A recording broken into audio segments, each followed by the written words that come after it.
భారతదేశం ఒమన్ల మధ్యన కుదిరిన ఫ్రీ ట్రేడ్ అగ్రిమెంట్ అన్నది హార్ముజ్కి బైపాస్. మన ఎగుమతులు 99% సుంకమే లేకుండా ముందుకు వచ్చేటువంటిది. ఒమన్ నుండి ఇప్పుడు ఖర్జూరాల దగ్గర నుంచి కోట ఆధారిత సుంకాల మినహాయింపులు కూడా ఉన్నాయి.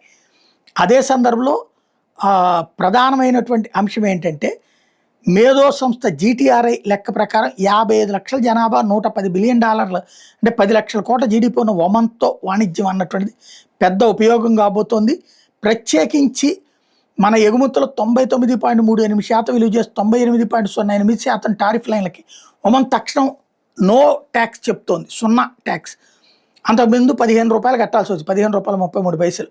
ఇప్పుడు 5 నుంచి 10% సుంకం చాలా వరకు తగ్గిపోయే పరిస్థితి. ఒమన్ పోర్టుల ద్వారా జీసీసీ తూర్పు ఆఫ్రికా దేశాలకు సులువుగా వెళ్ళడానికి ఉపయోగపడుతుంది. అదే సందర్భంలో ఒమన్ మీద 78% టారిఫ్ లైన్లలో సుంకాన్ని మన దేశం తొలగించడం లేదా తగ్గించడం చేస్తుంది కొన్నిటికి. 2024-25లో $10.61 బిలియన్, 25-26లో $11.18 బిలియన్ ఇద్దరి మధ్యన వాణిజ్యం జరిగేటటువంటి అవకాశం ఉంది.